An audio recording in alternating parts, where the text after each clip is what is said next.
Si usted nos quiere dar la salida. Sí, bueno, empezamos. Vosotros no lo tenéis previsto, conmigo no tenéis inconveniente. Agustín, muchas gracias. Buenas tardes, don Carlos. No te veo nada más que a ti, pero sospecho que hay mucha más gente, ¿no? Sí, seguro. Muchas gracias a todos por este tema, que yo en cuanto me he enterado, pues me parece que es muy importante. Porque entre otras cosas estoy escribiendo yo algo sobre este momento, sobre la educación y lo que decía, escucharos a vosotros, seguro que voy a disfrutar con lo que vais a decir a todos. Muchas gracias, de verdad. Muchas gracias, don Carlos. Bueno, pues iniciamos ya. Yo únicamente daros las gracias a todos por los que estáis presentes y los que... No se te ve. Yo creo, Andrés, ahora sí se me ve, sí. Digo ¿Sí? que Vale. muchas gracias a todos, a don Carlos y a todos los que habéis acudido a esta primera charla de Aula Veritatis Splendor.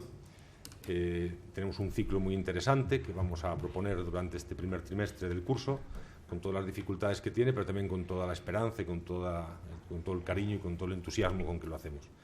Y bueno, pues lo primero es dar las gracias a Rocío Solís, que es la que nos va a dirigir el acto, va a presentar a los ponentes y va también a dar las réplicas y las intervenciones, el turno de intervenciones a todos. Rocío es profesora de la Universidad Francisco de Vitoria y además, aparte de buena amiga, y Rocío está dirigiendo la cátedra Newman en la facultad, en la Universidad Francisco de Vitoria. Entonces ya te cedo la palabra para que esto sea fluido y que realmente vayamos al grano, que es a donde tenemos que ir. Muchísimas gracias. Andrés, nos quitamos la mascarilla, nos han dado permiso, todo el protocolo COVID está perfectamente organizado por Esther, responsable pastoral de esta casa y anfitriona nuestra, cada uno tiene lo suyo, entonces nos permitimos esta cortesía de que se nos vea la cara y el rostro, que es buen signo de Dios, ¿no?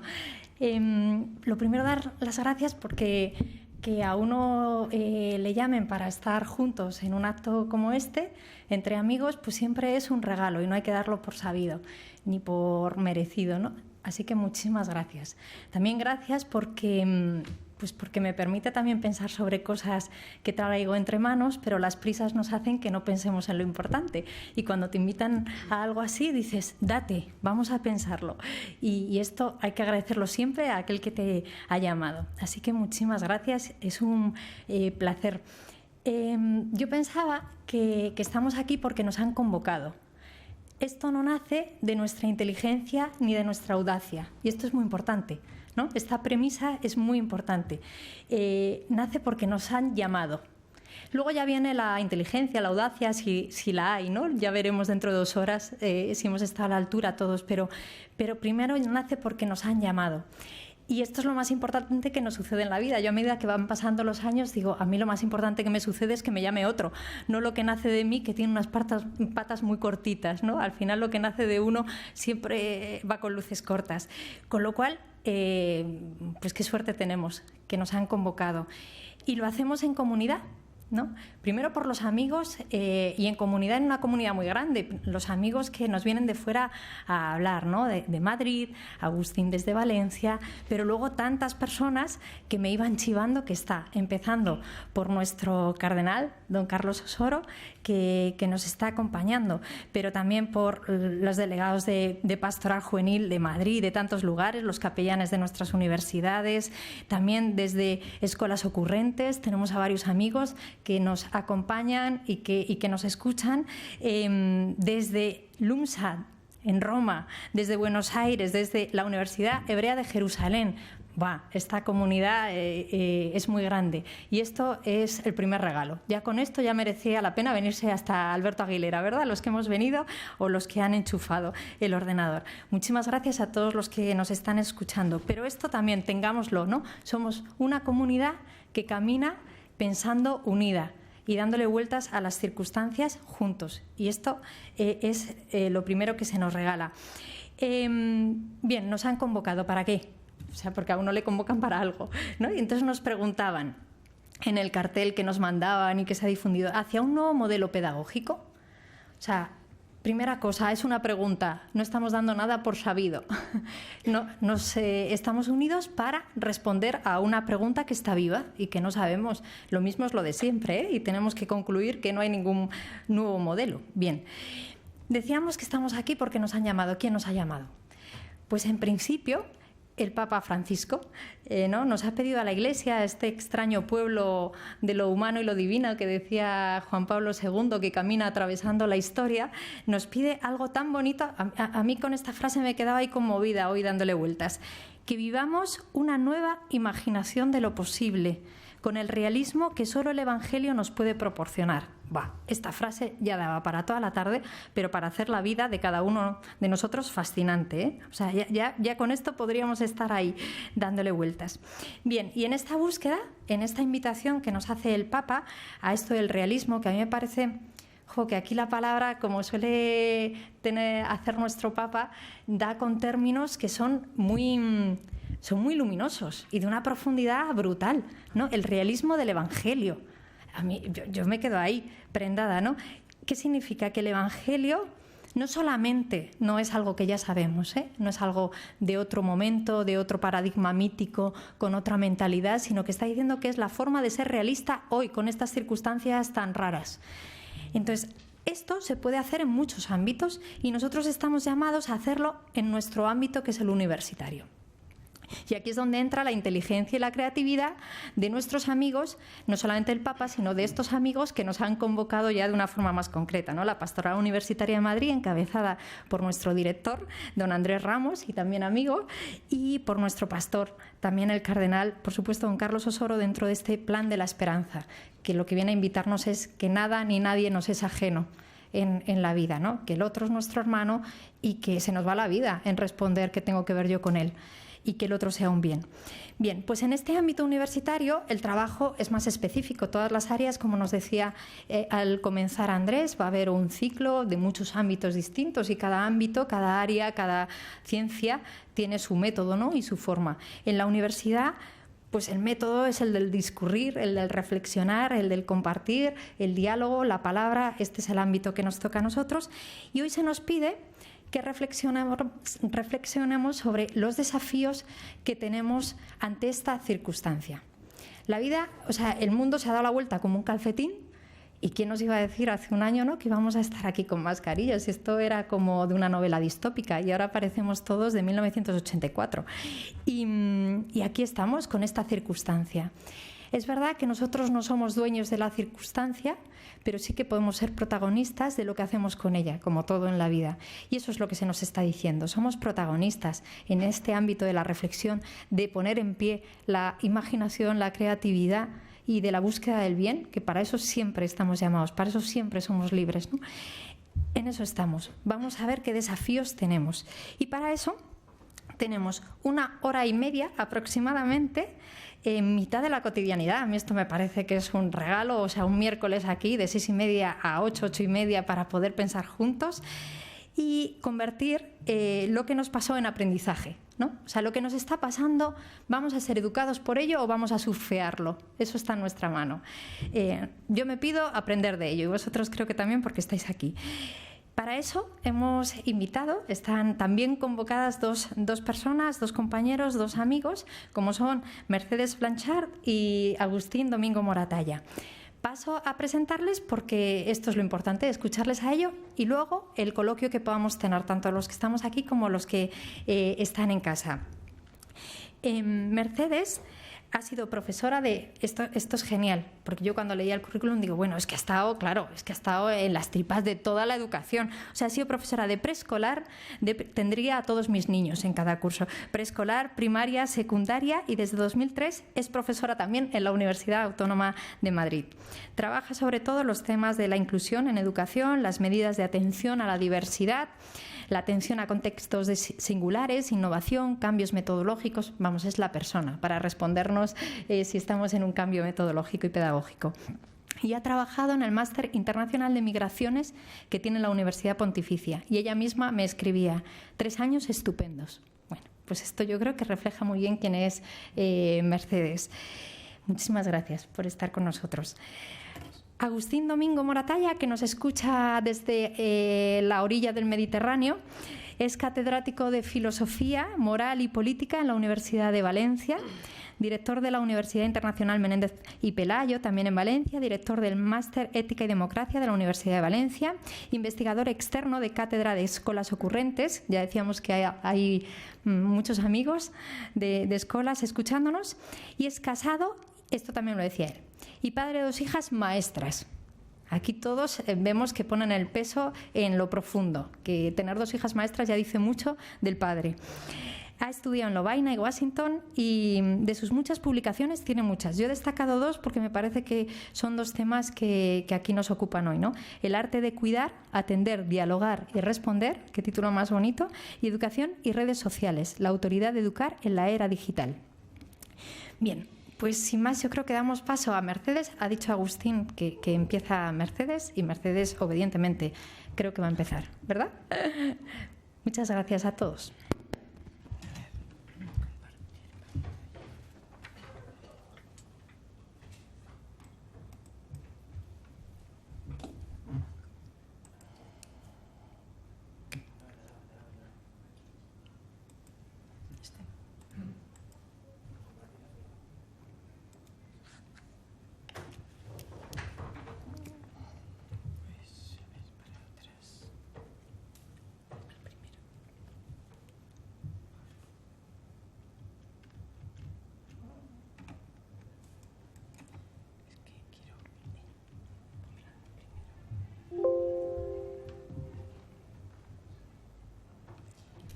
Buenas tardes. Agradezco esta invitación a compartir e intercambiar planteamientos sobre un tema que ocupa buena parte de mi vida y que me mantiene atenta y en búsqueda permanente, y desde luego en estos momentos de manera especial. Esta situación que estamos viviendo, como decía Rocío, a nivel mundial, y que nunca pensamos que íbamos a vivir más allá de las pantallas de cine o de la televisión, como si de una ficción se tratara, nos está haciendo reflexionar en lo que es esencial en todos los ámbitos de la vida y también en educación. Y con todo lo que estamos viviendo, viene muy al caso que nos hagamos la pregunta de si esto nos está conduciendo hacia un nuevo modelo pedagógico y, si fuera así, ¿en qué dirección? Felicito a la Pastoral Universitaria y a la Delegación de Jóvenes de Madrid por haber promovido este tema para la reflexión, así como la Universidad Pontificia de Comillas, por haber acogido este evento en un contexto universitario que en este momento tiene mucho sentido.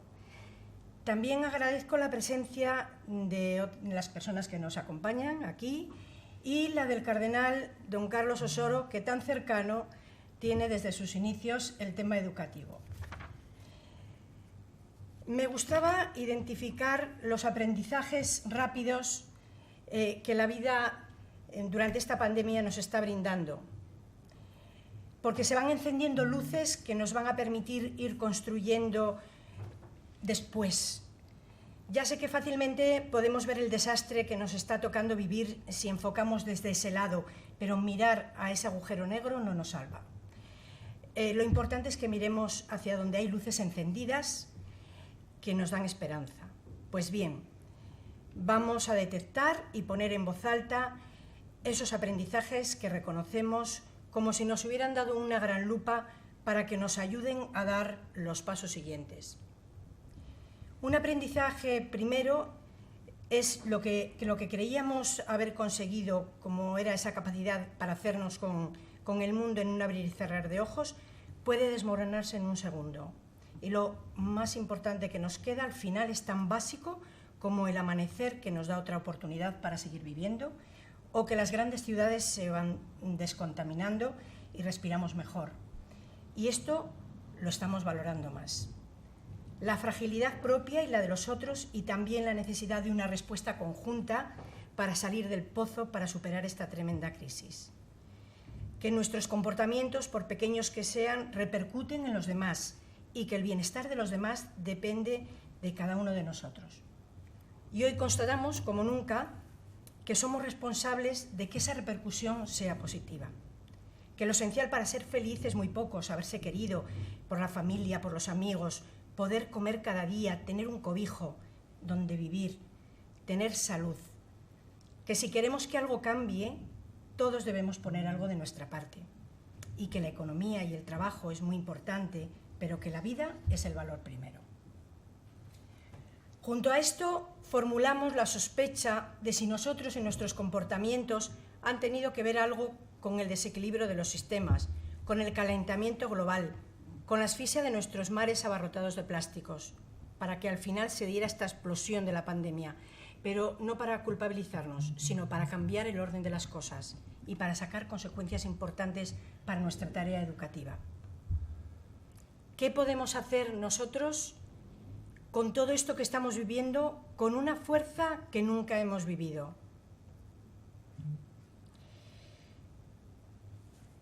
¿Cómo aprovechar esas luces que se van dibujando y que pueden señalarnos algunas pistas de avance? Voy a nombrar 3 grandes luces: las investigaciones educativas internacionales y tantos pedagogos y científicos con sentido pedagógico que han alzado la voz por un cambio. Percibimos que se van apostando desde hace tiempo por un modelo pedagógico que pone en el centro a las personas en su contexto y plantean una educación que, como decía Freire, cambia a las personas, que van a cambiar el mundo con una mirada crítica. Otra luz, la UNESCO, que ha ido comprometiendo a los países miembros en algunos retos a nivel mundial y que desde el 2015, con la formulación de los Objetivos del Desarrollo Sostenible de la Agenda 2030, ha marcado hitos de largo alcance que los países han ido incorporando en sus legislaciones, en las políticas. La UNESCO hace un llamamiento para que, con motivo de los Objetivos de Desarrollo Sostenible, los centros educativos y la universidad aporten sus conocimientos y su aprendizaje en beneficio de la humanidad. En este sentido, os invito a que le dediquéis un rato, que seguro que ya a lo mejor lo habéis dedicado, yo os invito y resulta que a lo mejor ya, a leer Los futuros de la educación, documento de la UNESCO que salió publicado el 15 de mayo del 20, para replantear la educación y considerar la manera en que el conocimiento y el aprendizaje pueden moldear el futuro de la humanidad y del planeta. Pensar juntos para que podamos actuar juntos para crear los futuros que queremos. Y otra luz, por otro lado, en sintonía con esta potente luz, otra también potentísima y con la fuerza del testimonio personal, la del Papa Francisco, que el 12 de septiembre de 2019 nos invitó en su mensaje para el lanzamiento del Pacto Educativo a dialogar sobre la necesidad de invertir los talentos de todos, porque cada cambio requiere un camino educativo que haga madurar una nueva solidaridad universal y una sociedad más acogedora. Y para que lo veamos claramente, esta crisis está actuando como una oportunidad donde vemos clara la necesidad de un cambio. Dice el Papa Francisco que cada cambio necesita un camino educativo que involucre a todos. Para ello se requiere construir una aldea de la educación, donde se comparta en la diversidad del compromiso por generar una red de relaciones humanas y abiertas. Un proverbio africano dice que para educar a un niño se necesita una aldea. 3 luces que confluyen poniendo la educación y a los jóvenes como prioridad, como el único modo de abordar los graves problemas de la humanidad, proponiendo cambios sustanciales. ¿Cuáles son, a mi entender, los elementos centrales de ese modelo educativo hacia el que necesitamos orientarnos decididamente? No son nuevos los elementos, sin embargo, hay unas situaciones de fondo y unas razones que están haciendo nuevo este modelo pedagógico. En este modelo tenemos un punto de partida, una finalidad y 4 elementos. La persona en su contexto, el profesorado y el centro educativo, el currículo y el proceso de enseñanza-aprendizaje. Partimos de una experiencia vivida y compartida, la misma tormenta vivida, como dice Xavier Meloni, aunque sin duda en barcos diferentes. Y una finalidad educativa, ayudar a crecer a esos nuevos ciudadanos comprometidos en transformar las realidades cercanas y lejanas en una realidad más humana, más solidaria, donde quepamos todos, donde nos cuidemos mutuamente y entre todos cuidemos de la misma casa común. El primer elemento que está en el centro de este modelo educativo es la persona en su contexto, como protagonista, sabiendo que la educación es una tarea a lo largo de la vida. El niño, el joven, el adulto, sin exclusiones, con toda su diversidad de características, que cada día es mayor y más patente. Y esto nos hace más conscientes del papel que los jóvenes tienen a la hora de ayudar a que se dé el cambio educativo. Los jóvenes, ellos son nuestros cómplices para llevar a cabo ese cambio. Son los más entusiastas cuando les proponemos algo que supone implicación, porque tiene que ver con sus vidas, con aquello que les preocupa, con una necesidad. Lo han demostrado también en esta pandemia, de la que están siendo plenamente conscientes hasta los más pequeños. Han sido capaces de imaginar que ellos eran los médicos, los profesores, como superhéroes o superheroínas que iban a salvar el mundo. Si les preguntábamos, todos tenían un plan. Dejémosles pensar, inventar, intervenir, hacer sus propuestas. Y aquí entran todos. Nadie puede ser excluido. Podemos ponerles a pensar de forma cooperativa, sabiendo que solo solidariamente podemos abordar las necesidades y los problemas. Otro elemento de ese modelo, los profesores y el centro educativo, que tienen que guiar, animar, mediar esa imaginación creadora. Los estudiantes son los destinatarios y protagonistas, pero los profesores son los hombros sobre los que recae el cambio, de forma directa e intencional, liderándolo junto con los protagonistas y sus familias, acompañándolos en su proceso de aprendizaje. Los profesores son los responsables de generar modos de trabajo, metodologías que favorezcan ese protagonismo y que animen a los niños y jóvenes, a sus familias y a otros agentes del contexto a comprometerse en la transformación de la humanidad y del planeta, trabajando con problemas reales, con las necesidades de nuestro mundo.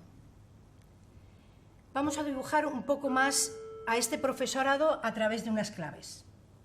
Vamos a poner 5 claves. Un profesorado que se identifica como educador y que comparte la aventura de ayudar a otros a prepararse para un futuro que todavía es incierto, para el que no van a servir ni las finalidades, ni los caminos, ni las estrategias que tuvieron con ellos. Un profesor que mira al interior de cada persona para identificar qué se ha construido, con qué habilidades cuenta la persona y qué necesita para desarrollarse. Porque a lo que ayuda el educador, el maestro que tiene en cuenta toda la persona, es hacer que la persona crezca, siendo cada vez más persona, más humana, más comprensiva de sí y de los demás.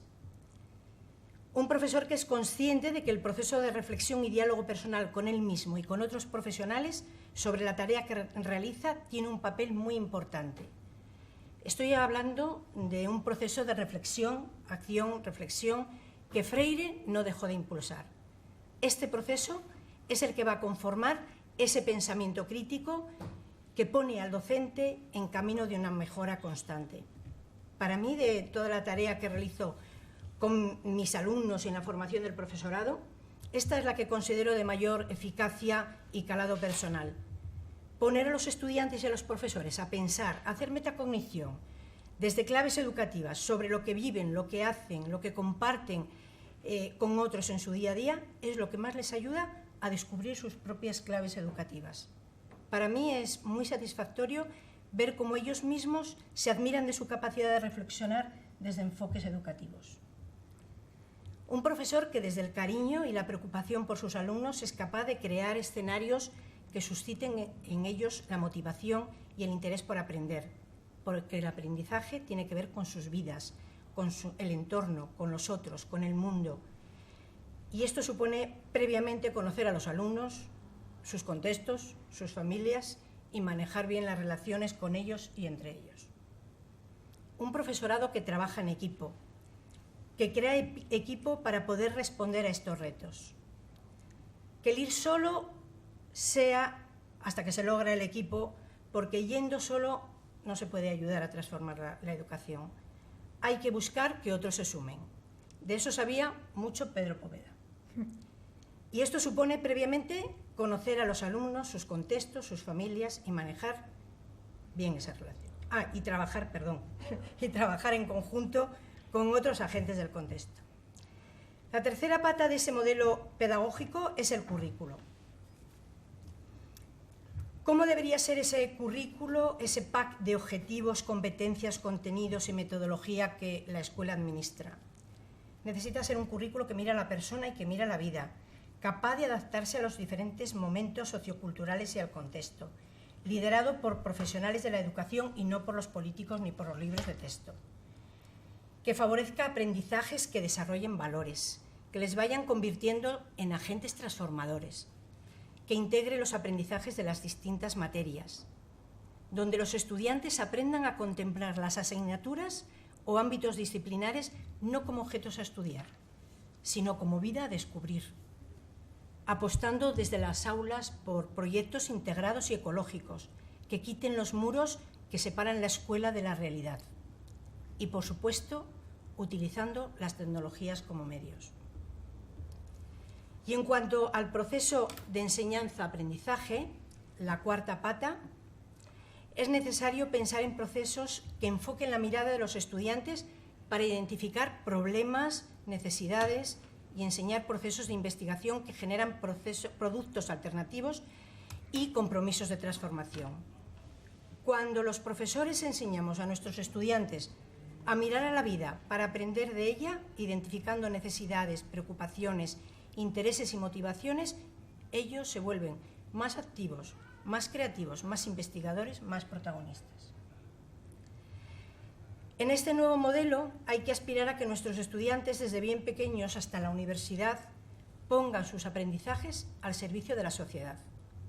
Todos tenemos que cooperar, decía Pedro Poveda, pedagogo humanista del siglo XX, y en esta situación mundial, y no me refiero solo a la pandemia, donde hay situaciones tan graves, es preciso que conduzcamos vitalmente a cada estudiante a hacerse la pregunta de forma personal: ¿qué puedo hacer yo? ¿Qué podemos hacer nosotros?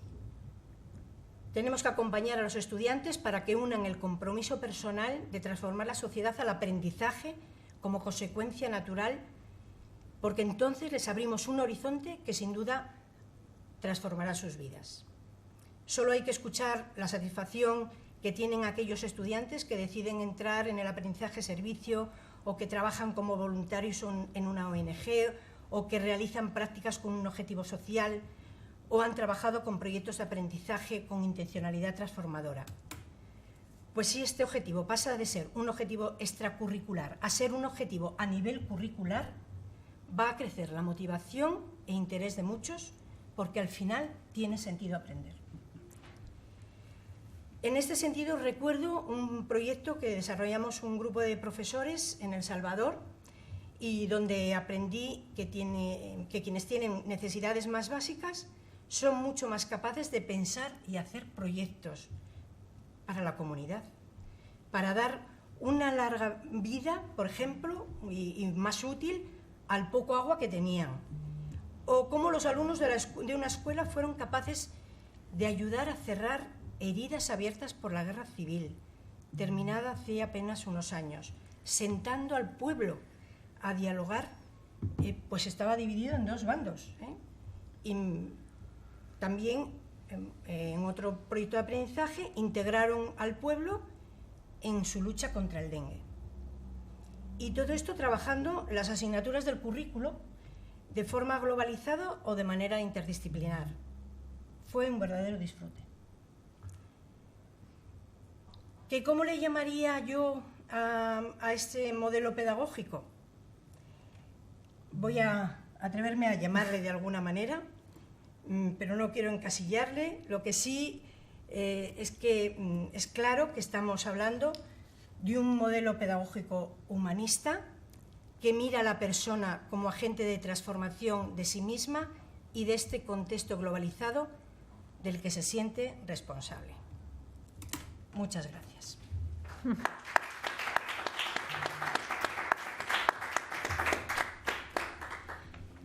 Muchas gracias, Mercedes. Sí, Agustín, ahora le vamos a... ¿Cómo tenemos que...? Muy bien. Mientras Mercedes nos quita a Mafalda, que ha sido todo un homenaje, ahí metida en la actualidad, muy bien. Hacemos un homenaje a Quino, que a mí, por lo menos, tanto me educa Mafalda, ¿no? Y mientras vamos viajando hasta Valencia, cogemos el tren y ya estamos. Agustín, muchísimas gracias. Mercedes, no quiero dar paso antes de agradecerte este impulso a estar despiertos, ¿no? Hasta la tarde de nuestro funeral, decía un amigo mío, o sea, estar educados hasta que nos vayamos de este mundo, estando muy despiertos y confiando muchísimo en que la persona es todo un bien para los demás. Muchísimas gracias. Mercedes, Agustín, estamos Hola. Ya contigo. ¿Se me oye bien? Sí, se te oye fenomenal. Muchas gracias por acompañarnos. ¿El vídeo se ve bien? Sí. Sí. Vale, voy a hacer una prueba. Vale, sí. Perfecto. Bueno, buenas tardes a todos. En primer lugar, quiero dar las gracias a don Andrés Ramos Castro y al equipo que habéis organizado, a Rocío, a Mercedes y a don Carlos por la iniciativa de Pastoral Universitaria y poner en marcha este tipo de proyectos universitarios y pedagógicos, ¿no? Es decir, empezar con un seminario, con una mesa redonda donde nos planteamos el modelo pedagógico que estamos construyendo, pues me parece algo muy importante y creo que los universitarios debemos trabajar en esta dirección y contribuir a que la escuela en general y el futuro de la educación pues realmente sea analizado, sea estudiado en una perspectiva clara. Bien, yo siento no estar presente ahí en esa sala. A esa sala le tengo mucho cariño. Yo estudié en Comillas y es mi alma mater y por lo tanto siento no poder coger el AVE y no ir. Ya os advertí al principio que podría haber problemas, pero bueno, lo dejamos pendiente para otra vez porque en realidad, repito, ese aula me es especialmente querida y sobre todo si veis enfrente que tenéis la fotografía, bueno, la fotografía, el cuadro del Marqués de Comillas que vino del seminario de Comillas, pero en fin, luego os contaré la historia. Bien, vamos voy a mi intervención. Voy a ser muy sintético y os he dejado una serie de diapositivas y una serie de textos para que intentemos responder a esta pregunta hacia un modelo pedagógico, ¿vale? Platón, Aristóteles, la ecología integral.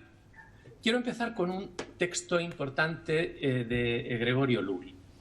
No sé si conocéis a Gregorio Luri, es un compañero de la Universidad de Barcelona, maestro, profesor, ha publicado recientemente muchos trabajos y tiene un texto muy bonito de un libro que acaba de publicar. Dice, si un niño rico encuentra al llegar a la escuela cerradas las puertas del conocimiento, tiene otros lugares a los que acudir. El pobre no. Los pobres se merecen una escuela ambiciosa que no aspire simplemente a entretenerlos. Se merecen profesores justos que no sientan lástima de ellos y que no les exijan menos de lo que pueden dar de sí. Necesitan buenos profesionales y no solo pedagogos románticos. Hoy tienen más sentido que nunca las palabras que San Agustín dirigía a los maestros en uno de sus sermones. No seáis, pues, tan benévolos con los malos que les deis aprobación, ni tan negligentes que los corrijáis, ni tan soberbios que vuestra corrección sea un insulto. Los pobres necesitan educadores valientes, que no teman defender públicamente en contra de la ortodoxia pedagógica que el conocimiento es un derecho de todos los alumnos. Necesitan escuelas que no los remitan como mercancías defectuosas a la universidad, con graves problemas de comprensión lectora. Necesitan profesores honestos que no los estafen ocultándoles la objetividad de sus resultados escolares. Necesitan métodos respaldados por evidencias, no métodos dogmáticos. Necesitan, en definitiva, que alguien con autoridad les haga visible lo mejor que ellos pueden llegar a ser y estimule su apetito para alcanzarlo. Como podéis ver, el texto es un texto denso y es un texto, podríamos decir, contracultural. Me atrevo a llamarlo contracultural y tendríamos que preguntarnos cuando analizamos el modelo educativo y el horizonte que tenemos delante si estamos dispuestos a ser educadores valientes o si estamos dispuestos a seguir enviando, como hasta ahora, desde primaria, secundaria, desde secundaria a bachillerato y desde bachillerato a la universidad, alumnos sin analizar y sin preguntarnos, sin hacernos la pregunta por el modelo. Nos preguntamos por el futuro de la educación y la pregunta que el Papa nos planteó hace unos meses al principio de la pandemia, es decir, ¿la educación tiene que seguir en piloto automático? Aquí mi colaboración con escuelas, y sé que hay varios, he visto a Daniel Esticliano, a varios profesores que trabajan en escuelas. Es decir, creo que escuelas ha conseguido durante estos años y está consiguiendo modificar el piloto automático. Es decir, está cuestionando muchas prácticas educativas y nos gustará más o nos gustará menos la iniciativa que tiene, pero realmente está consiguiendo que en las aulas y en las prácticas educativas cuestionemos lo que el Papa llama el ir en modo de piloto automático. Hasta ahora la política, hasta ahora la sociedad, hasta ahora lo que podríamos llamar la vida pública iba en piloto automático y la educación también. ¿Qué ha sucedido? Pues la pandemia ha hecho que nos preguntemos si tenemos que cambiar el piloto automático, pero hay otro elemento clave y es la digitalización. Realmente antes dudábamos si era necesario conectar o desconectar y nos preguntábamos si era bueno que los adolescentes y que los jóvenes utilizaran indiscretamente o discretamente los móviles. Hoy nadie duda que un móvil, una tableta, un ordenador tienen que ser utilizado y por lo tanto es una herramienta pedagógica indiscutible cuando antes nos preguntábamos, teníamos ciertas dudas de cómo utilizarla. En este momento la escuela, es decir, la escuela en general, fundamentalmente cuando hablamos de modelo pedagógico, nos debatimos por un lado entre la naturalización, entre la recuperación de las emociones, entre la vuelta a la neuroeducación, entre recuperar elementos propios de una tradición naturalista desde el punto de vista educativo, donde es muy importante el romper con la intelectualidad, romper con lo intelectivo, caer en la cuenta de que somos emociones, hablarnos de marcos referenciales, etc. Y por otro lado, hay un reto importante y es el reto de la tecnología y el reto de la mecanización. Es decir, creernos que a través de los ordenadores, que a través de la digitalización, que a través de lo que podríamos llamar las habilidades tecnológicas de la educación, vamos a poder conseguir transformarla y acercarnos hacia un modelo poshumanista o transhumanista. Aquí, este texto de Francisco, quiero recuperarlo porque supone un zarandeo importante. Que este momento de peligro nos saque del piloto automático, sacuda nuestras conciencias dormidas y permita una conversión humanista y ecológica que termine con la idolatría del dinero y ponga la dignidad y la vida en el centro. Nuestra civilización, tan competitiva e individualista, con sus ritmos frenéticos de producción, sus lujos y ganancias desmedidas para pocos, necesita bajar un cambio, repensarse y regenerarse. Bien, ese cambio hoy tiene tres paradigmas y tiene tres modelos. Es decir, hoy, desde el punto de vista educativo, estamos en el universo Steve Jobs, pero antes estuvimos en la galaxia Gutenberg y procedíamos de un mundo homérico. Permitidme estas tres metáforas y estas tres licencias, pero quiero que veáis que hoy, cuando en la escuela planificamos primaria, secundaria, es decir, cuando organizamos el sistema educativo ya no lo podemos organizar con la galaxia Gutenberg y tampoco podemos organizarlo con la galaxia Homero y estamos situados en el universo Steve Jobs. Sin embargo, muchos de los que me están oyendo y muchos de los que estáis al otro lado de la pantalla pertenecéis o pertenecemos a la galaxia Gutenberg y algunos todavía que creemos en el latín y el griego y nos hemos formado en esa tradición homérica, todavía realmente sabemos lo que es el mundo homérico, la galaxia Gutenberg y el universo Steve Jobs. Entonces, cuando hablamos de humanización, cuando hablamos de modelo pedagógico, tenemos que darnos cuenta de que el universo de nuestros jóvenes y nuestros alumnos no es el de Gutenberg, no es el de Homero, sino es el de Steve Jobs. Fijaos, en el universo homérico, el lugar importante pues, era la plaza pública, los procesos son procesos de comunidades pequeñas y había un tiempo de maduración lógica, la educación llegaba a determinada edad.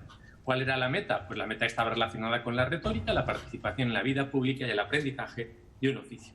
¿Cuáles eran las referencias? Pues los héroes reales, héroes de carne y hueso, que pues, hacían batallas, se narraban en la Odisea y la Ilíada y por lo tanto eran generación tras generación recordados. ¿Cómo? Pues ciertamente en la compañía social, porque recuerden Aristóteles, el hombre es un animal social y político. ¿Y por qué? Pues porque hay que mantener una tradición, una estirpe, un modo de ser y hay que educar para la polis. Llega la modernidad, llega la galaxia Gutenberg y la educación gira en torno al libro. Procesos. La clave del proceso educativo es la alfabetización personal, la lectura personal. ¿Cuándo?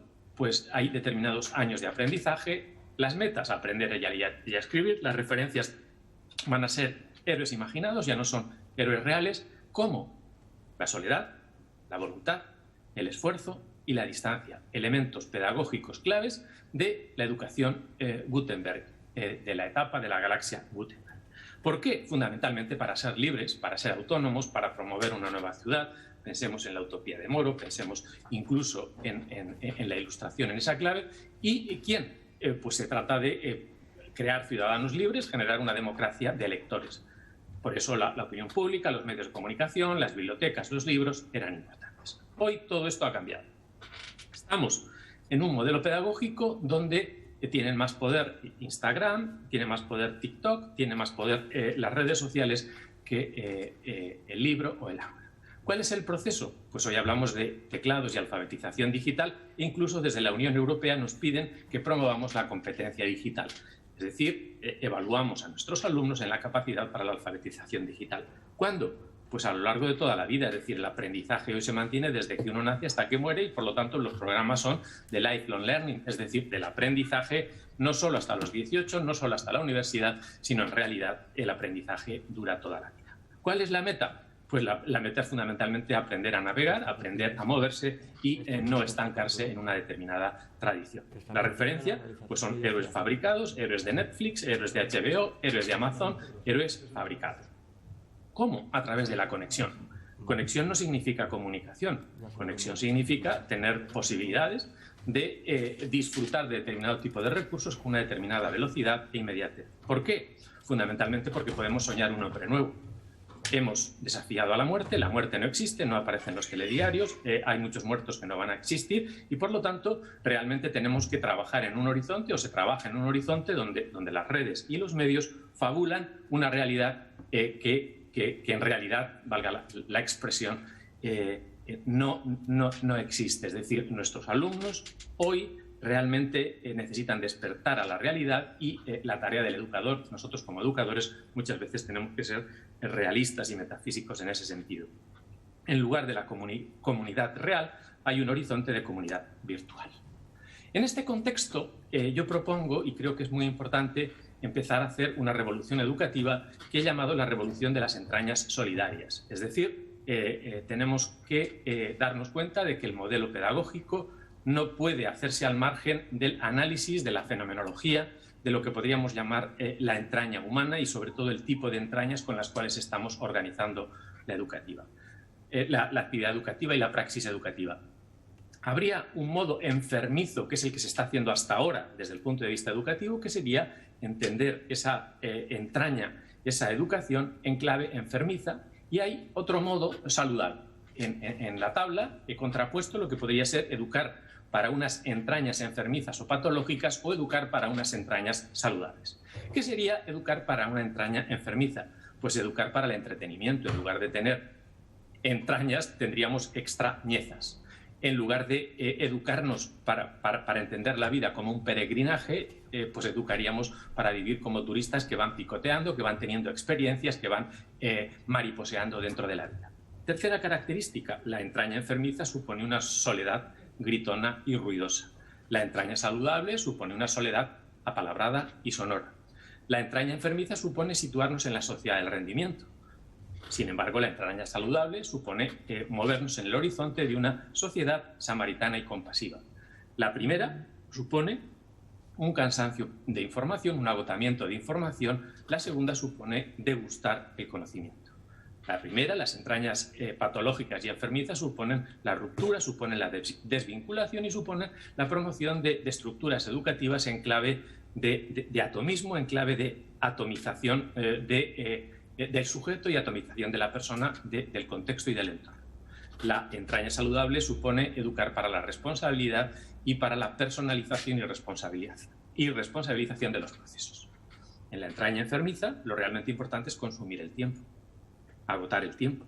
Hay una relación distinta con el tiempo. Sin embargo, si queremos promover entrañas saludables, tenemos que cambiar nuestra relación con el tiempo y, por lo tanto, empezar a cultivar dimensiones olvidadas de la práctica educativa como la promesa, la confianza y gestionar esta praxis de dar tiempo. La entraña enfermiza se agota en el presente, mientras que la entraña saludable siempre es y propone una educación basada pues en la esperanza y en esa tensión entre la espera y la esperanza de la que nos hablaba Laín. En la entraña enfermiza estamos ante un modelo de libertad entendida como independencia.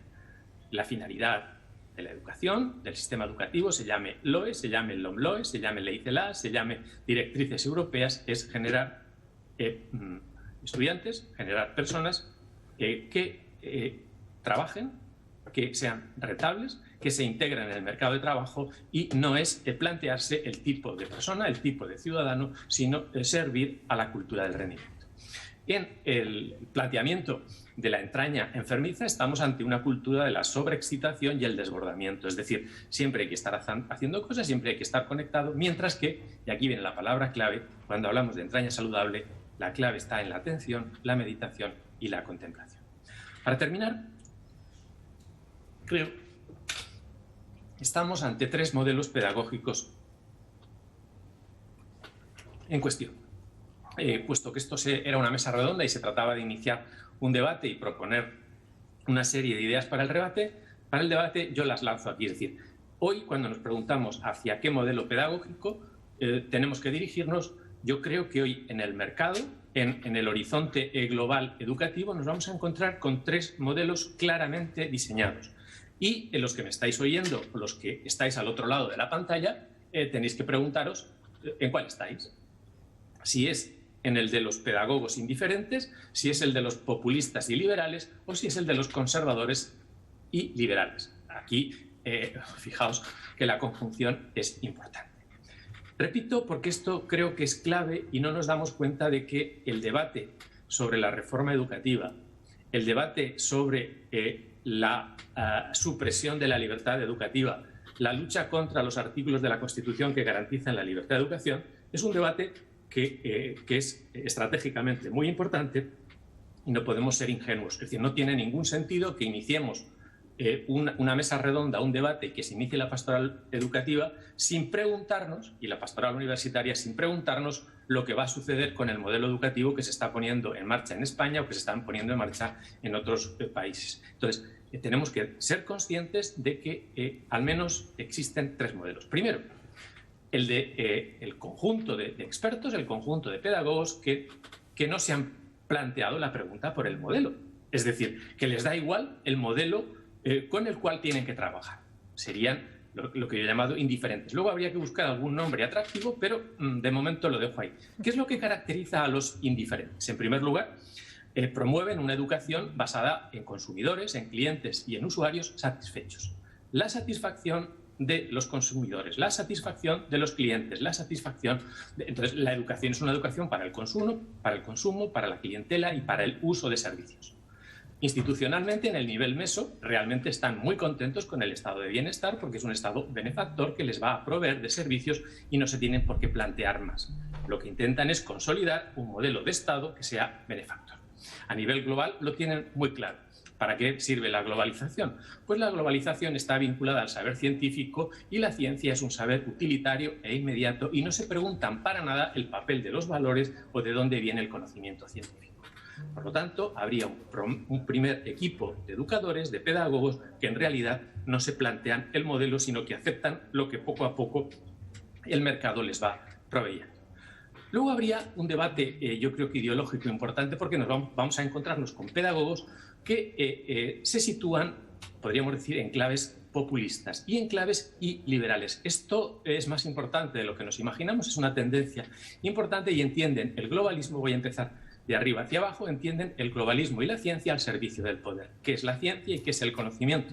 Una herramienta del poder y, por lo tanto, la verdad va a depender del poder y van a promover en redes, en medios de comunicación y en leyes educativas, podríamos decir, el hecho de que la pregunta por la verdad es una pregunta dogmática, es una pregunta fundamentalista, es una pregunta basada en la tradición y, por lo tanto, hay que aceptar y resignarse a vivir en el mundo de la posverdad.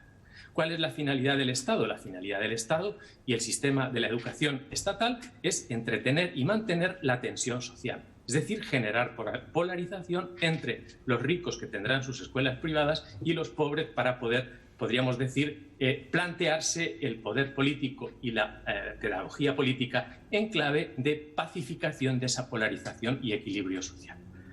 no están preocupados para nada por el modelo de persona, por el modelo de ciudadano, todo lo contrario. En realidad, lo que están buscando es un alumno que sea activista, que esté todo el día haciendo cosas y, por lo tanto, entienden la acción en clave de activismo, en clave de agitación y, por lo tanto, se plantean la dimensión social, se plantean la dimensión comunitaria desde una perspectiva naturalista y tribal. Es decir, la comunidad es entendida en esa clave natural.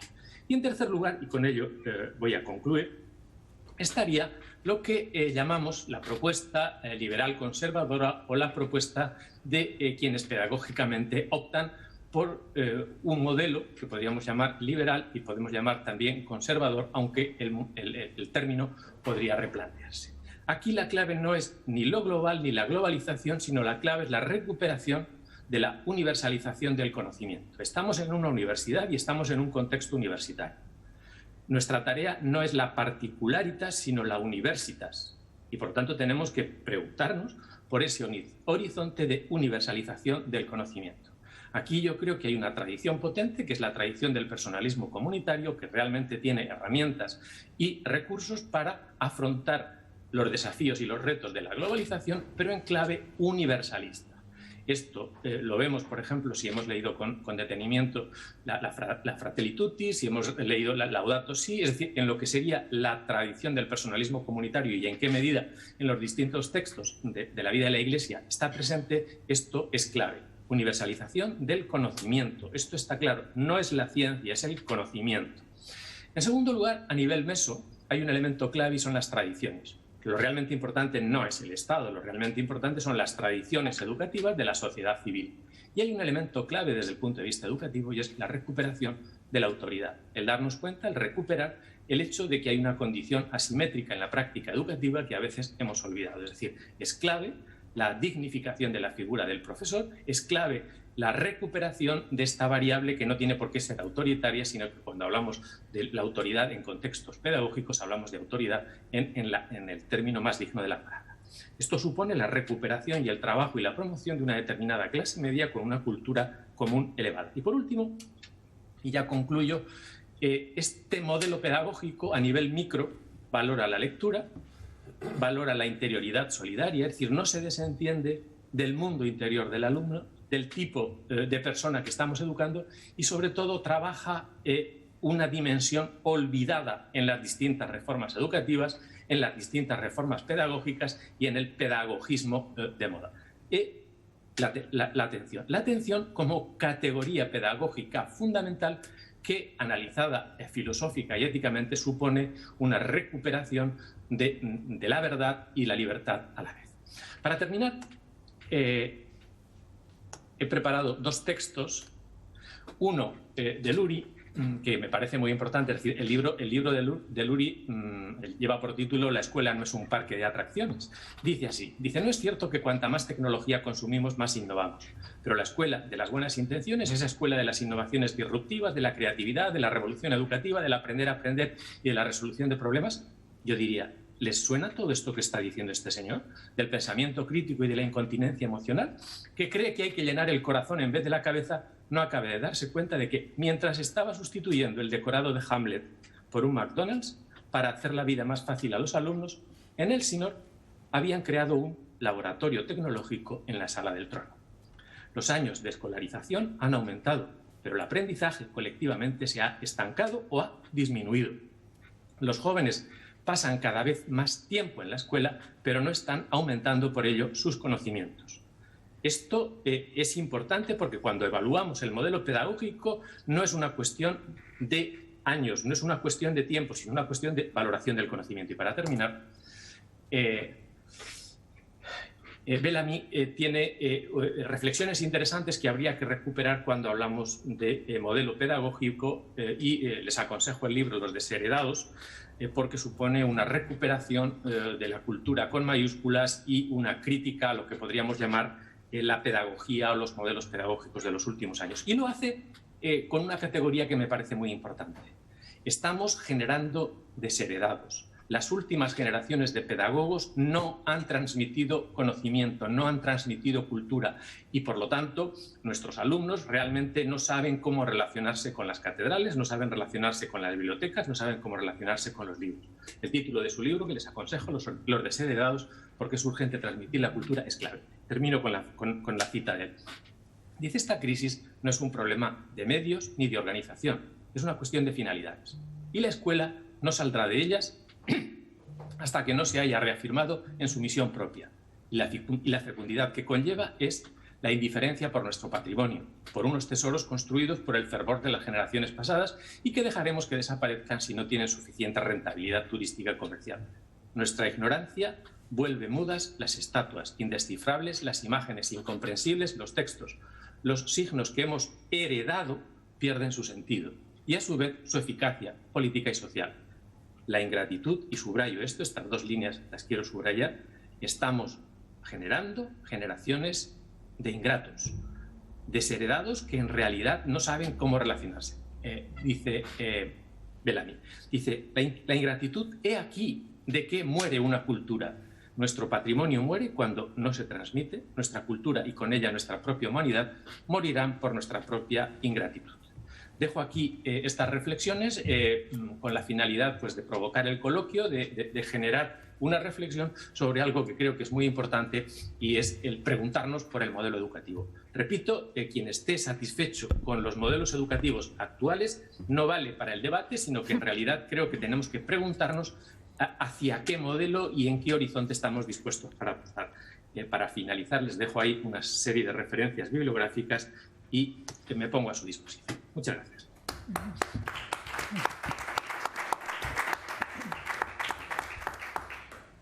Muchísimas gracias, Agustín. Gracias por iluminar con tanta mirada analítica, ¿no?, y también profunda todo lo que en tan poquito tiempo nos has desarrollado. Muchas gracias. Nos disponemos, como decía ya Agustín, ya ponía el capote, ¿no?, para el coloquio entre todos. De hecho, ya daba unas directrices de pensamiento y de cómo deberíamos reflexionar, en qué modelo estamos. Bien, pues eso puede ser uno de los capotes o el que ustedes quieran. Yo sí que pediría, para agilizar, que digamos quiénes somos, tanto las personas que están presentes en la sala como aquellos que están detrás de la pantalla, porque es importante, ¿no?, saber a quién estamos escuchando, dónde se encuentran, de una forma muy fácil, ¿no?, quién soy, dónde estoy, en qué trabajo, y lanzar la pregunta. Y si es una reflexión, ya que es un coloquio, y si no haríamos trampas, sería una rueda de prensa, y no hemos puesto rueda de prensa, sino coloquio, ¿no, Andrés? O sea, es coloquio, pero sí que seamos muy ágiles, ¿no? Otro día podemos invitar a nuevos ponentes, pero hoy los ponentes eran dos. Entonces, seamos ágiles en nuestras reflexiones y breves. Eso es importante para que sea un coloquio. Yo empiezo invitando tanto a las personas de la sala como a aquellos que están en... Voy a pedir ayuda a Andrés. Andrés, si doy a participantes, ¿los voy viendo? ¿Aquí? Muy bien. Lo que pasa que... Bueno, bien. A ver, voy a hacerlo mejor así, si no, no veo. Para aquellos que están en casa, creo que el método es levantar la manita, ¿no? No la física, sino la tecnológica. En esto que nos decía Agustín, ¿no?, pues en lo tecnológico tiene que ser aquí. De momento no tenemos ninguna. Si no me avisas, Andrés, con toda naturalidad, aquí estamos en casa.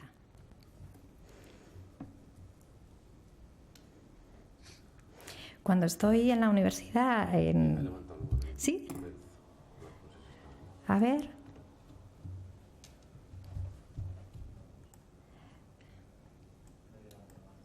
No. Les decía, mientras tanto, que cuando estoy en la universidad y hacemos cosas como esta, siempre se crea un silencio. Luego no hay quien les calle, ¿eh? O sea, les diré, nos tenemos que... Ni con lejía nos vamos luego del coloquio. Pero al principio se crea un silencio. Este silencio no es malo, porque significa que está uno... Sí. Pues ala. Andrés. Vale, me dicen, quien ha levantado la mano, que yo no lo puedo ver, tiene que activar el sonido, porque si no, no le escuchamos. Bien. ¿Ahora me escuchan? Sí. Sí. Bueno, yo soy Maribel, soy de Valencia. quería felicitar tanto a Agustín, que me ha gustado muchísimo, como a la otra ponente. Yo soy humanista por naturaleza y por formación también, como psicóloga y enfermera que soy. Pero habéis hablado de los modelos y la verdad es que los dos, o todos los que se han contemplado, están muy bien. Pero la pregunta sería, sabemos muy bien dónde queremos llegar, sabemos muy bien cómo hacerlo, pero ¿cuál es la clave para realmente que se produzca este cambio? ¿Qué tiene que pasar o qué tenemos que hacer para que todo ese escenario que habéis planteado, tanto un ponente como el otro, sea posible y real? Gracias. A usted, Maribel. Mercedes, ¿te lanzas? Que seguro que Agustín te daría la palabra primero a ti. Por mí no hay problema, ¿eh? Vale, pues yo en primer lugar, por lo menos desde la universidad, entiendo que tenemos que romper esos escenarios que hay tan solitarios, tan cada uno desde su cátedra, cada uno y trabajar más en equipo y hacer un trabajo más interdisciplinar, donde nos oigamos. A mí me parece que el hecho de haber escuchado a Agustín a mí me encanta porque pone mucho escenario detrás de lo que yo así he dicho. Me parece que de repente hay otros elementos que dan una luz nueva a lo que uno va planteando y va trabajando. El trabajo en equipo y el trabajo interdisciplinar yo lo pondría en primer lugar en nuestras universidades. Agustín. Vamos a ver, a la intervención de Maribel, es decir, yo creo que hay que no resignarse, es decir, nos damos cuenta de que ahora hay una nueva reforma educativa y no se cuestiona, la aceptamos acríticamente. Entonces, creo que es muy importante participar en los procesos de cambio, identificar aquellas cosas que queremos cambiar y, sobre todo, no aceptar cualquier ley educativa, cualquier propuesta educativa, porque eso tiene consecuencias a medio y largo plazo muy graves. Entonces, no podemos pensar que cuando hemos cerrado las puertas de nuestra aula vamos a seguir haciendo lo que hacíamos siempre. Es decir, hay una dimensión participativa, hay una dimensión social y política que es importante en el debate sobre el modelo educativo y tenemos que estar ahí. Por ejemplo, cuando Escolas habla de pacto educativo, cuando promovemos una cultura del pacto educativo global, ¿por qué en España es imposible un pacto educativo local?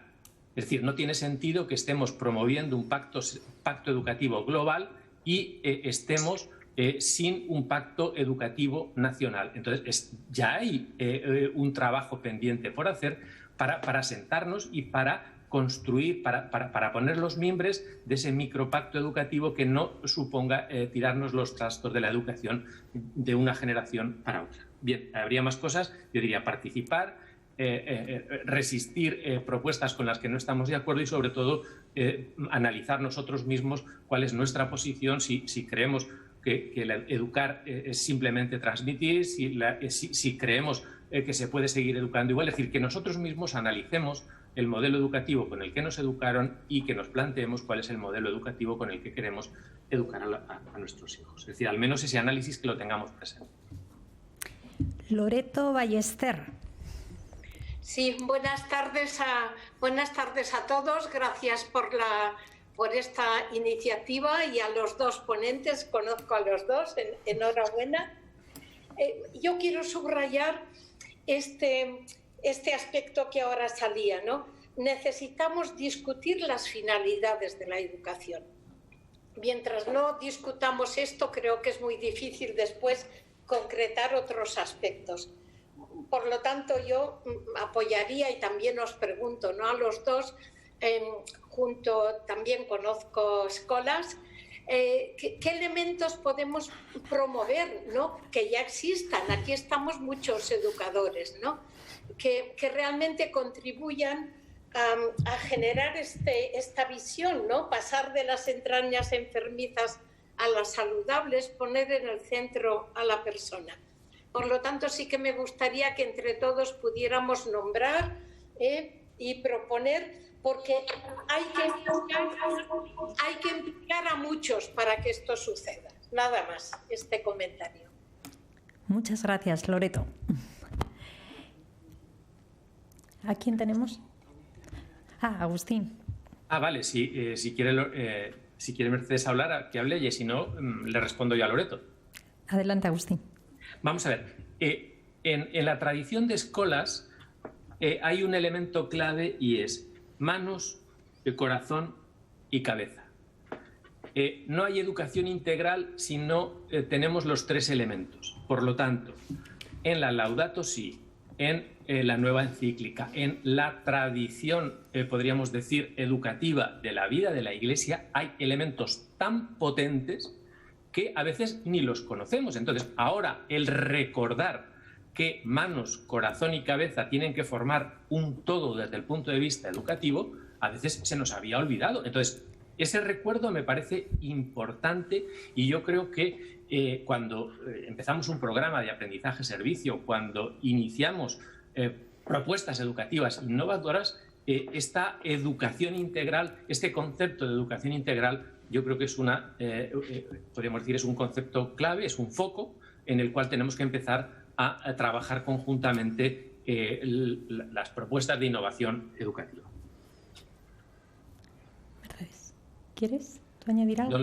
Don Lorenzo Tebar ha pedido la mano. Yo estoy viendo ahora a Fernando Viñado. ¿Puede ser? ¿O había alguien más esperando? No. Y Lorenzo Tebar, lo estoy viendo yo. Lorenzo. Claro, es que estoy fijándome solo en lo tecnológico. Después de esta conferencia no me estoy fijando en lo encarnado. Ya lo siento, mala alumna. Lorenzo. Desde Colombia, desde Colombia. Hay que activar el audio. Enhorabuena. Muy bien. Felicidades. Enhorabuena, felicidades, agradecición y por esta gran riqueza de pensamiento y de reflexión educativa. Os quería plantear un problema que estoy viviendo en esta tierra, en esta preciosa y encantadora tierra que me coge con mucho cariño, porque el que fue presidente, fue rector, el doctor Wasserman, de la Universidad Nacional, analizaba la situación educativa en este momento y decía que el problema posiblemente de la deficiencia educativa esté en la educación infantil y primaria, que es donde se ponen las bases de todo el conocimiento. Sin embargo, yo estoy convencido que el problema no está ahí y os pido que reaccionéis. El problema está en la universidad, el problema está en la formación de los educadores, de los docentes. El problema está en la carencia de este currículum obsoleto en el cual se forma el profesorado, que carece de los rudimentos suficientes, de los fundamentos que le den autoestima de ser educador y que despierten en ellos en una educación de un sentido trascendente. No sé si estáis de acuerdo conmigo que el problema número uno que tiene la educación es la formación de los docentes. No tenemos cultura de la formación continua.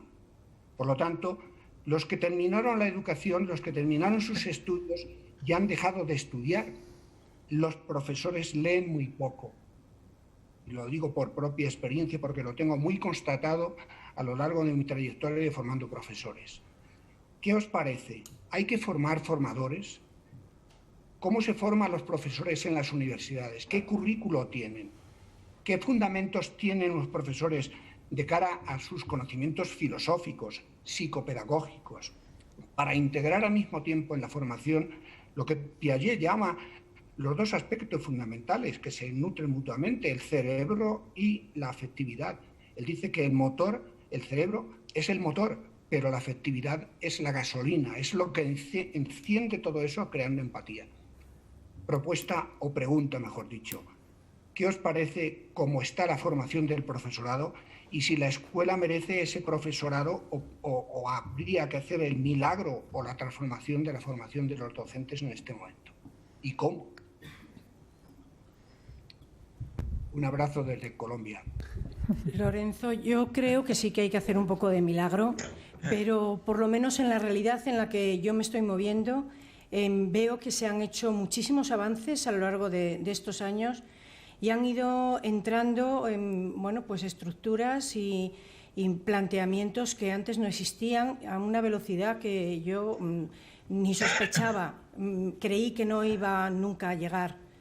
Por lo menos en la universidad en donde yo estoy, de la que me siento muy orgullosa, y también por lo que conozco en la Universidad Pontificia. Y, por lo tanto, creo que esos avances se van dando, pero hay algo que romper en ese aislamiento departamental que tenemos, ese aislamiento de los profesores. Yo creo que ese trabajo en equipo hay que hacerlo y que estamos más pendientes de salvar nuestros horarios y de salvar otras cosas, y ahí tendríamos que ser como más generosos a la hora de hacer planteamientos donde pongamos a los alumnos por delante,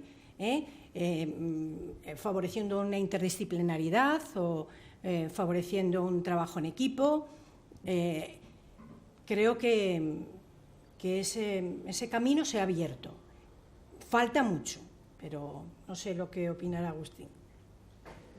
Bueno, yo quiero agradecer la intervención de Lorenzo. Él y yo hemos tenido conversaciones interesantes y fecundas. Es decir, él sabe que comparto muchos de sus planteamientos y creo que él ha dado en el clavo. Es decir, no nos hemos... La pregunta por el modelo pedagógico o el modelo educativo, la clave, y la Iglesia tiene muchas escuelas de magisterio, es qué modelo de maestro estamos promoviendo. ¿Nos resignamos al mismo que el resto de escuelas y el resto de centros universitarios, o hay alguna señal, alguna identidad propia que vincula a lo que podríamos llamar esta educación integral, este humanismo integral que lo diferencia de los demás? Eso es importante. Entonces, ¿qué podemos hacer? Es decir, pues a veces a nivel de política universitaria podemos hacer muy poco, pues promover la lectura, ser conscientes de que el tiempo de lectura y el trabajo con textos y el análisis serio y riguroso pues merece la pena. Entonces, yo creo que las escuelas de magisterio, los centros de formación del profesorado, realmente deberían pasar del 5 o el 6 en el que están ahora a plantearse a ver si pueden llegar a notable y mimar un poco esa formación, que muchas veces es una formación técnica, es una formación pedagógica, acaban hablando de competencias, de currículum, de destrezas, y es decir, hay toda una jerga pedagógica en la cual realmente no se sabe educar como tal, y hasta que uno no llega al aula no se da cuenta de que la educación no es esa jerga competencial, es esa jerga pedagógica o es esa jerga curricular donde uno puede verbalizar con muchos términos algo que luego es proceso de acompañamiento, procesos de crecimiento, y sobre todo se nos olvida el estimular al alumno para que dé lo mejor de sí, y eso, si eso no lo tenemos claro, el proceso educativo falla. Entonces, técnicamente, es decir, es decir, aquí habría que delimitar responsabilidades, pero creo que es importante que a nivel de escuelas de magisterio realmente evaluemos, analicemos, y esta pregunta por el modelo pedagógico se la hagan también quienes están formando a formadores y tal. Yo creo que aquí, y con ello termino, Lorenzo tiene reflexiones y textos muy importantes sobre la figura del profesor mediador, es decir, la importancia del concepto de mediación y en qué medida educar profesores consiste en entrenar en esa parte hermenéutica, en esa hermenéutica de la mediación, que me parece que es fundamental. Muchas gracias. Ya nos vamos animando, como adelantábamos. Tenemos varias peticiones, tanto en la sala como en sus casas. Nos decía Daniel Estigliano si podía participar. Sí, por supuesto. Ahora le damos la palabra. Vamos a hacerlo un poquito con orden. El siguiente que levantó la mano fue Fernando Viñado, al que me da mucha alegría darle paso. Es vicerrector de la Universidad Francisco de Vitoria. jefe y amigo. Fernando. Hola. No se te oye, Fernando. Muy buenas tardes. Bueno, pues como ha dicho Rocío, soy Fernando Viñado, profesor de Humanidades de la Universidad Francisco de Vitoria, y lo primero, felicitar a ambos ponentes. Ciertamente coincido con la mirada propuesta y con las claves sugeridas, especialmente el trabajo en equipo y en comunidad, esto que decís ahora del modelo formador y sobre todo de la educación integral. Mi pregunta es, ¿cómo acompañar y salir al encuentro vital? A ver, sí, hacía eco. ¿Cómo acompañar y salir al encuentro vital y significativo? Y salir al encuentro vital y significativo, quisiera como subrayar más palabras, de unos alumnos que ya vienen formateados de alguna manera y un entorno que realmente es hostil. ¿Cómo prestarles la atención debida que nos comentaba Natalia, ¿verdad? ¿Y dónde ven ustedes que debemos poner el acento en las universidades? ¿Cuál debiera ser el punto que desde la universidad debemos atender más por urgente e importante? Y agradecerles. Yo creo, permíteme, es decir, es muy importante que aunque el alumno ya creamos que está totalmente formado, es decir, tenemos que confiar en él como posible cambio. Es decir, yo tengo la experiencia de muchos alumnos universitarios con 20 y con 20 y tantos años que después de conversaciones, después de diálogos y demás, realmente han podido cambiar. Es decir, por muy formateados que vengan nuestros alumnos, siempre es posible resetear y reformatear. Es decir, siempre que creamos que la educación merece la pena y siempre que lo hagamos pues con rectitud, con buena voluntad e intentando enseñar y hacer que el otro dé lo mejor de sí. Si lo que queremos es manipular y llevar a los otros a nuestro partido, a nuestro equipo de fútbol y queremos que todos sean del Atlético de Madrid, pues eso va a ser más complicado. Es decir, habrá alguno del Barça o del Real Madrid, pero lo realmente importante no es solo ser del Atlético de Madrid. Entonces, es importante, repito, pensar que por muy formateado que venga el alumno, en el nivel que sea, es posible el cambio y confiar que ese encuentro profesor-alumno puede ser un encuentro revolucionario, puede ser un encuentro transformador y, por lo tanto, ese espacio de contacto y ese espacio de atención personalizada me parece clave. Ese es el punto de partida. Luego ya hablaremos de más cosas. Yo, Fernando, añadiría también que creo que hay un trabajo que hacer en los centros de formación de profesores, de reflexión sobre lo que se ha vivido anteriormente, porque si no regresamos normalmente a lo que hemos vivido y a lo que tenemos más estructurado. Y hacer metacognición sobre las experiencias que nuestros alumnos han tenido en sus centros educativos, de manera que hagan dialogar aquello que han vivido con lo que se les muestra y puedan dar un paso más allá, porque es que si no, inmediatamente vuelven a lo que está introducido en las estructuras mentales y emocionales y personales. Ese es un camino que yo por lo menos lo utilizo normalmente. ¿Qué es lo que has vivido? Dependiendo del tema que sea, y desde ahí intentar que den un paso más, ¿no? Si no, se quedan atrás, enganchados a lo que vivieron. Por orden, teníamos a Galaxy, que yo creo que es Maribel, ¿verdad? Sí, Maribel. Es que no me dio tiempo de poner el nombre, perdonadme. Bueno, la verdad es que tendría tantas cosas que decir y que preguntar, pero estando totalmente de acuerdo con don Lorenzo, hay que revisar lo del tema de la formación de los formadores, me parece fundamental.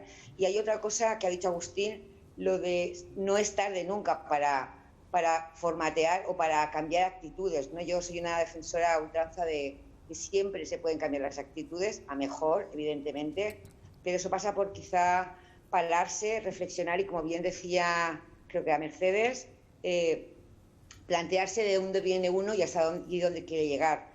Yo me gustaría decir que hay una serie, no sé si la veis vosotros, hay una serie que se llama HIT, que son las siglas de un profesor, que está trabajando con muchachos en bachiller, en el instituto, con problemas, y trabaja con otra metodología diferente al resto de profesores, pero el hándicap radica en que son los propios profesores también los que le boicotean ese nuevo modelo. Es decir, a veces el cambio pedagógico pasa por tener que luchar dentro del propio colectivo de pedagogos, de educadores o de maestros, ¿no?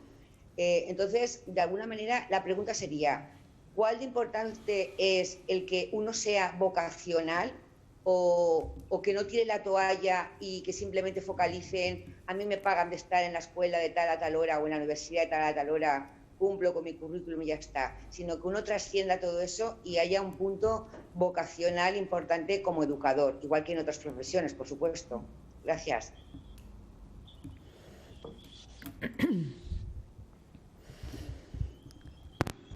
Bueno, yo tengo claro que es importante la vocación y de hecho, por ejemplo, en clase, cuando queremos analizar qué entendemos por una práctica profesional o estudiamos la historia de las buenas prácticas profesionales, la pregunta es, en realidad, ¿usted tiene vocación? ¿Qué entiende por vocación? ¿Entiende su actividad y su práctica profesional como una respuesta a algo? ¿Ha descubierto la pregunta que da sentido a su práctica? Entonces, yo creo que esa pregunta es revolucionaria y hay que seguir haciéndosela desde el punto de vista educativo. Igual que nos la hacemos en sanidad, igual que nos la hacemos en la abogacía, pues yo creo que a nivel educativo es quizá un momento importante para hacerse. Y yo añadiría también que la vocación no se nace con ella y ya está, ¿no? Que muchas veces a lo mejor ni naces con una vocación de profesor, ¿no? De educador, pero creo que es necesario crear los espacios para que nuestros alumnos puedan hacer ese espacio interior y reflexionar, porque creo que el proceso de identificación de la persona como educador no es de un día, es un proceso largo, dura toda la vida y hay que ir ayudándoles desde nosotros como profesores a que vayan descubriéndola y vayan amando y queriendo esa profesión. Insisto otra vez con el tema de la metacognición porque creo que es fundamental a lo largo de todo el proceso. No es un tema de aprender cosas ni... Perdona, Agustín, jergas, como no me gusta lo de las jergas, porque justamente como soy pedagoga y es de lo que no me gusta, pues cuando lo has dicho digo, ay madre, a ver si yo estoy enseñando jergas, no... Pero justamente vamos, que lo que hay que intentar es ayudar a esa reflexión, ¿no? de los procesos educativos. Una pequeña reflexión para terminar este tema de la vocación. Es decir, yo creo que tenemos que entender nuestra vocación vinculada a una cadena de vocaciones que hemos recibido. Es decir, yo tengo vocación por la educación por los maestros que me la trasladaron y hay muchos alumnos míos que la tienen porque yo se la he trasladado. Es decir, esto no viene del vientre de la madre desde el primer momento, sino que en realidad en la educación hay una cadena de vocaciones que tenemos que seguir transmitiendo. Por eso la herencia de lo que transmitimos es fundamental y la gratitud respecto a los maestros es clave. Entonces yo solo puedo tener vocación con respecto a mis alumnos si estoy agradecido respecto a aquellos de los que yo he recibido esa llamita, esa luz por la cual yo estoy enseñando. Entonces, realmente son todos los maestros que yo he tenido detrás los que están detrás de esa respuesta que yo doy. Entonces, no hablamos de ninguna cuestión de carácter genético, sino todo lo contrario, es decir, de historias enlazadas y compartidas y vocaciones enredadas. Y, por lo tanto, yo creo en esa tradición de vocaciones. Estoy contigo, ¿eh? En lo mismo. Vale. Muy bien, muy bien. No es... Ha dado mucho folclore estas alusiones, Mercedes. Le tocó el turno a Daniel Stigliano, por fin. Se le saluda. Y muchas gracias a todo el panel y a toda la organización del evento. Yo hablo desde Buenos Aires, Argentina. Me estoy uniendo desde unos cuantos kilómetros de distancia. Bueno, yo quería retomar especialmente el tema de los docentes, ¿no? Que trajo Lorenzo acá al debate, y yo coincido con él. Es necesario que desde los diseños curriculares empecemos a mirar y a formar con todo modelo que creemos necesario instrumentar en la educación para las nuevas generaciones. Pero la realidad es que, por lo menos la historia nos va diciendo que si los docentes, que son los que están en el día a día en las escuelas, no están convencidos de esas políticas educativas que les suelen bajar desde los ministerios de educación, de esas reformas y esos cambios fracasan. Entonces, ¿qué quiero decir con esto? Que si los diseños curriculares están actualizados, bienvenidos, porque los necesitamos. Pero hay que hacer un trabajo, como decimos en escuelas, de abajo hacia arriba, desde la escuela, y desde la escuela ir llegando a los que tienen el poder político para poder hacer esos cambios. Entonces, yo creo que en esto las universidades, los centros del magisterio pueden tener un gran protagonismo, ¿no? Generando espacios de reflexión didáctica donde los docentes puedan tener su palabra y de repente profundizar en conceptos como los que nos presentaba Agustín, ¿no? El de la era Steve Jobs, el de los 3 modelos que están conviviendo pedagógicos y ninguno de los 3 nos conforma, y que ellos mismos puedan ir generando los pasos a dar para retomar la iniciativa, ¿no? En una educación personalista, humanista, como las que hoy nos exponían en el panel.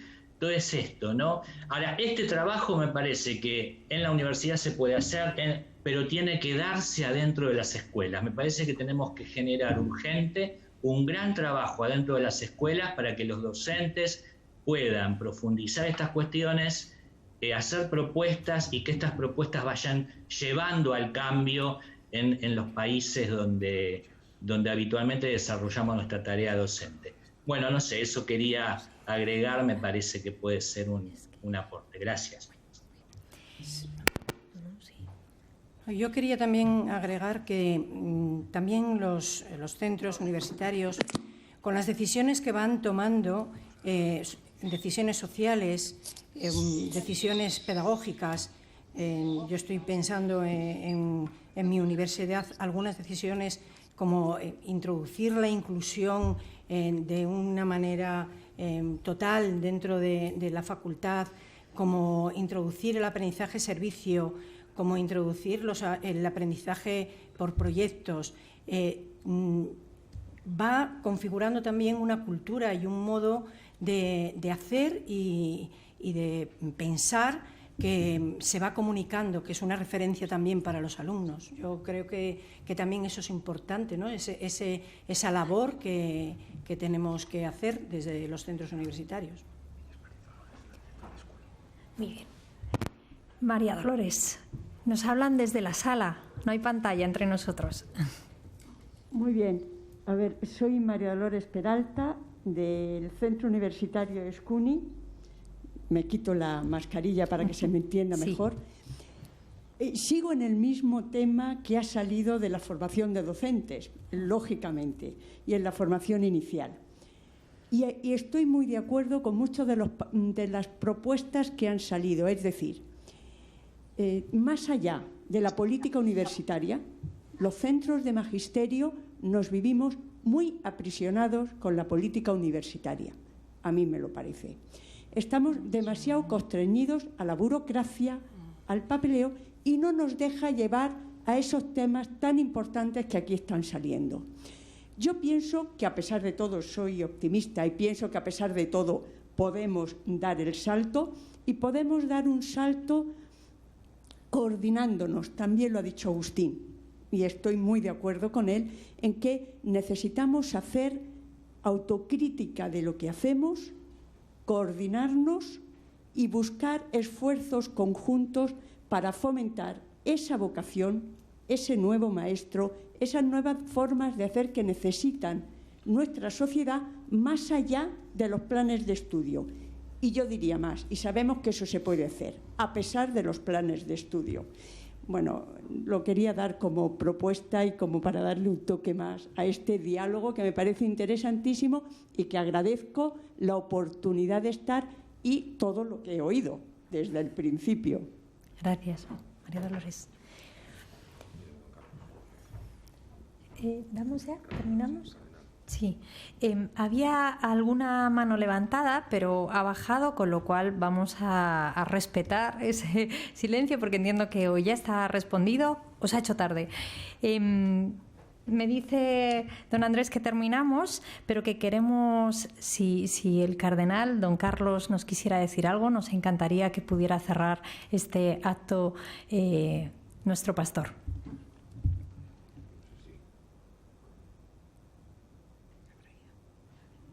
Yo os agradezco a todos fundamentalmente los ponentes, ¿no? Pero todos los que habéis participado y he escuchado con atención todo lo que decís. Para mí, la gran preocupación ha sido toda mi vida esta y sigue siendo el tema educativo. Me dediqué muchos años a estar en una escuela de magisterio de la Iglesia, siendo en mi tierra, en Cantabria, en Santander, en la escuela de magisterio de Torrelavega, entonces. Y por tanto, es decir, es una pasión que siempre y que en estos momentos a mí me sigue preocupando. Yo creo que hay un marco que verdaderamente el Papa Francisco nos ha aproximado ya en la encíclica Laudato Si y ya ahora mismo también en la encíclica Hermanos Todos. Y a mí me parece que el tema fundamental es decir, ante esos datos que se nos dan, qué modelo, es decir, qué persona, qué sociedad, qué mundo es el que tenemos y qué es lo que necesita el ser humano para serlo de verdad, y para revalidar lo más esencial que tenemos, ¿no? Y no estoy hablando aquí de una configuración de dar, no es un problema de solamente de los creyentes o el mío en estos momentos, no, es un problema de humanidad, ¿no? ¿Qué persona? ¿Qué es lo que tenemos? ¿Qué sociedad? ¿Qué contenidos? ¿Cómo acompañamos para seguir al encuentro, pues eso de los alumnos vital? Es decir, que nos llegan, ¿no? Y que no hay que protestar, es decir, nos llegan como nos llegan y como están, pero son fruto también de una sociedad, ¿no? Y en ese sentido también es muy importante el tema que habéis planteado, ¿no? El tema de los docentes, ¿no? Es decir, que para este mundo, para esta persona que vive en esta situación, es decir, qué es lo que necesitamos aproximar y quiénes y cómo han de aproximarlo, quienes están con una responsabilidad junto a ellos. A mí me parece que son unos problemas muy bonitos, muy preciosos, ¿no? Y que de alguna forma eso que dice Escolas Ocurrentes, manos, corazón, cabeza, tienen que actuar todas las cosas al tiempo. No basta solamente ni la cabeza ni las manos, sino también el corazón, todo junto, ¿no? Han de formar un todo en la educación, ¿no? Yo no sé, es decir, yo os agradezco esta reflexión, no me gustaría que fuese la última. ¿Por qué? Porque a mí me parece que esto es lo que necesitamos en estos momentos. No necesitamos gritos de salteadores, del tipo que fuera, de una línea o de otra. Necesitamos hombres y mujeres que nos pongamos a pensar, junto con los jóvenes también, sin quitarles de al lado nuestro, a pensar, es decir, pues qué es lo que tenemos que hacer, ¿no?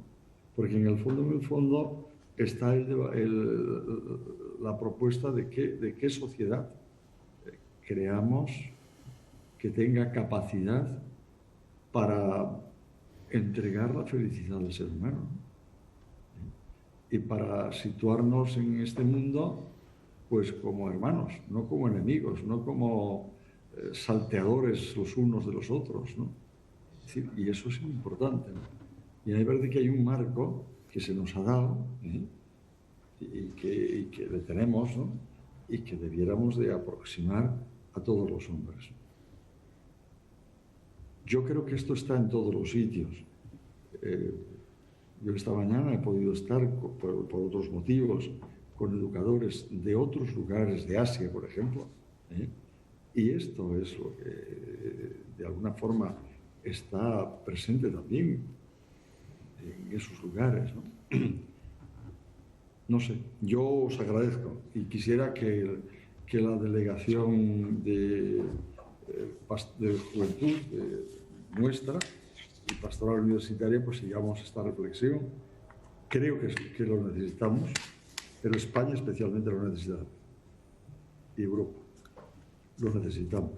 Y necesitamos acercarnos. Yo me alegro mucho que hayan participado nuestros hermanos de Colombia y de Argentina, porque creo que tienen pues una sintonía especial para captar los problemas del momento y también para darle soluciones como lo están haciendo, aunque desde diversos lugares y puntos de vista. Muchas gracias a todos. Gracias Agustín, gracias Mercedes por vuestra aportación. Gracias a todos, gracias a los quienes forman parte de esta delegación de Juventud que tenemos en Madrid, que está tan activa últimamente con el proyecto de esperanza, y este es un proyecto de esperanza al que tenemos que sumarnos todos, el hablar precisamente de la educación y de lo que tenemos que hacer para educar. Gracias, don Carlos. Iba Andrés a aplaudir y vamos a hacerlo.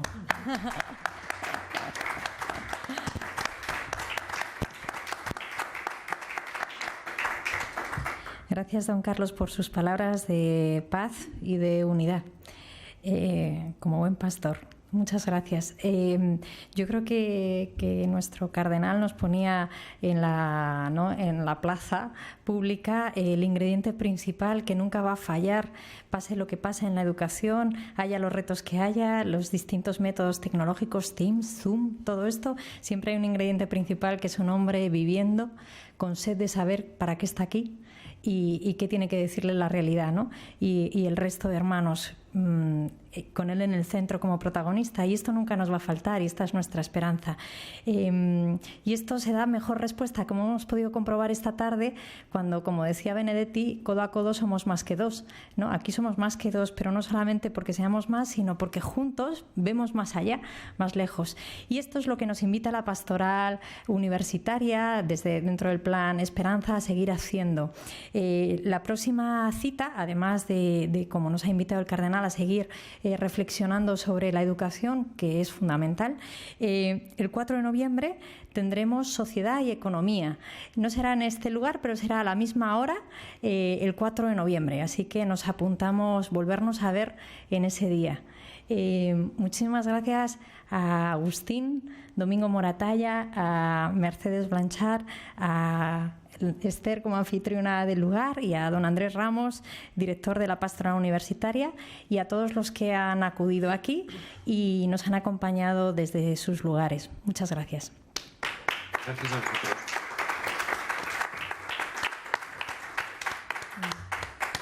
Gracias, Agustín y compañía.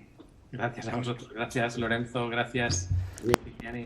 Y Andrés, que ha estado, Andrés Tocayo de Andrés Ramos, que ha estado ahí a los mandos, como los realizadores en los conciertos, cuando aplaudimos al realizador. Muchas gracias.